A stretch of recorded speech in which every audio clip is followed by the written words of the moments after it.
going to make a case that all Power Fives are not created equal. That's a Cincinnati syndrome. So when you look at that conference and the two big dogs are vacating, Baylor it takes over as the landlord. Oklahoma State still has a little bit of say, but it's Baylor's. And then you look across the neighborhood. Yeah. Middleweight, featherweight. Listen, I think you make a great point. But I think, again, like the common theme that we've talked about just now, however long we've been on, has been how unique of a year this is. And I think if everything settles down, it may be completely different in 3 or 4 years, may not be. I can't tell the future. But what I will say is the Big 12 traditionally has the juice, it has the history, it has the pedigree, right? And even if Oklahoma and Texas leave and they go to the SEC, Big 12 still has the pedigree. And who's not to say the deck shuffles even more and they start plucking some other teams, because we don't even know what conference realignment is going to look like. If it was that easy for Texas to get up and leave and Oklahoma to get up and leave, who knows? But if as long as you're in a Power Five and everything else starts playing out the way it is, and you win your conference, you're one of the 5 best teams in the country, and you're going to be in the conversation. Ooh, to me, we're gonna circle back under normal years. Back on that. I don't think. But look. Here's the deal, and we're all speculating. Hell, we don't know what they're going to do. With this conference realignment. But I wouldn't be. I almost said I'd be shocked. I wouldn't be shocked if the College Football Playoff Committee did this. But I think it would be the biggest, boldest move they've ever made. Is if all of a sudden, when Texas and OU go to the SEC, they start moving the goalpost to where the Big 12 doesn't mean anything. That would be a major play by the committee. What do you mean by that? What do you mean by that? Move the goalpost on them? How? Right now, you win the Big 12, you're in the dance, baby. You're square in the conversation. Odds are you're in the damn thing. Right? If you win the Big 12, if all of a sudden Texas and OU leave and the winner of the Big 12 isn't squarely in the conversation because it's a Power 5 and they won it, they're a conference champ. It's obvious the reasons, because UT and OU left. Like that's a major statement by the College Football Playoff Committee if they do that. Not that it's not.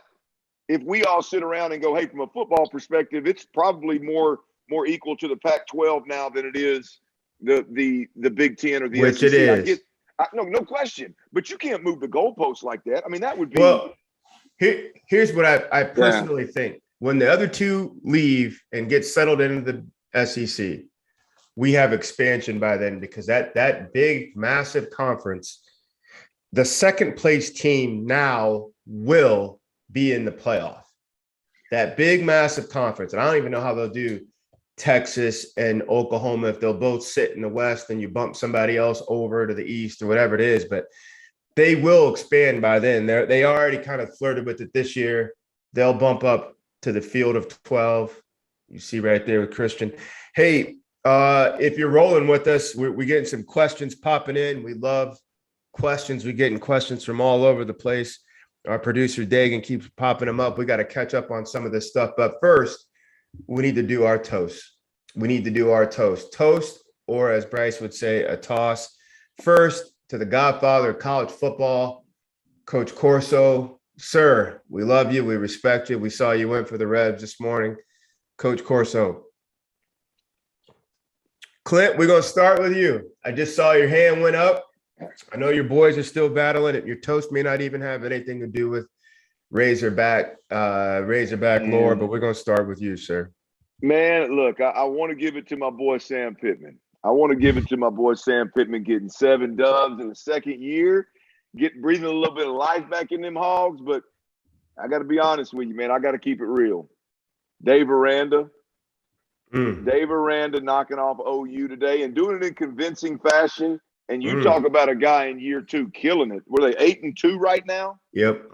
I mean, 8 dubs after his first year wasn't his first year COVID-19 year? COVID, yep. I mean, he's absolutely wrecking shop in Baylor and knocking off OU today, man. Hey, hats off, baby. That's a big dub. Coach Aranda. Going east, Christian Hackenberg, sir. Well, I'm going down to the SEC. Giving my man Mike Leach a shout out, down 28-3. The air raid in the SEC is alive and well. I love that guy. Probably one of the most interesting guys in college football. Always tune into his post-game pressers and midweek pressers. So hats off to him. Wait, Hack, break down the game for those who didn't see it. Why was today such a big deal for them? Yeah, I think that was the largest deficit that Mississippi State's ever overcame in the history of the program. They beat an Auburn team who was playing really well. They scored 33 points in the third and fourth quarter combined. 40 straight. Held points. 40 straight and held they held Auburn to 6 points in the last two quarters in crunch time. So defense showed up too. But like I said, hats off to Mike Leach getting that thing rolling down there. I think that's just interesting, man. I love the guy. He's funny as hell. Here's Mike Leach. Coach Leach. And to your point, Hack, an offensive system they said would get thrown into a wood chipper if it went in the SEC. You guys doing it. Mine is going up to South Dakota. And yeah, I'm one of those people that really wonders, why do we need two Dakotas? But we got two Dakotas.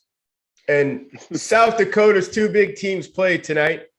1 second left on the clock. South Dakota State is winning by 3, but they leave 1 second on the clock off a kickoff because the ball goes out of bounds. University of South Dakota takes the ball from their own 40, and Carson Camp, Hail Mary, you'll see it tonight on SportsCenter, wherever you're getting your news, launches it downfield. Jeremiah Webb, Cinderella deal, knock off their arch rivals. University of South Dakota State, University of South Dakota, congrats.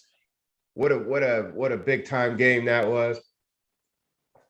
Now, you really dug deep for that one right there, G. That was had to. Yeah, I dug deep. I wanted to go all over the place, but I've been doing chalk a lot. And I thought, you know what? Let's pay those guys some attention. If you're looking for ways to skip the trip to the post office and dodge all the hectic holiday shopping traffic, like Clint Sterner, why not save time and money with Stamps.com? Stamps.com lets you compare rates, print labels, access exclusive discounts on UPS and USPS services all year long. It just makes sense, especially if your business sends more mail and packages during the holiday. Whether you're selling online or running on office or a side hustle, Stamps.com can save you so much time, money, and stress during the holidays. How? By allowing you to access all the post office, USPS, shipping services you need without taking the trip and getting a discount you can't find anywhere else. Like up to 40% off USPS rates and 76% off UPS. In 2021, if you're still going to the post office instead of using Stamps.com, it's like taking the stairs instead of riding the elevator. Just going up a couple of floors. Sure, take the steps. Walking up 30 flights a day, you could use a break. And if you spend more time than a few minutes a week dealing with mail and shipping, Stamps.com is your lifesaver. You'll save so much time and money, you'll wonder why you didn't start sooner. So join Stamps.com, save time, save money this holiday season.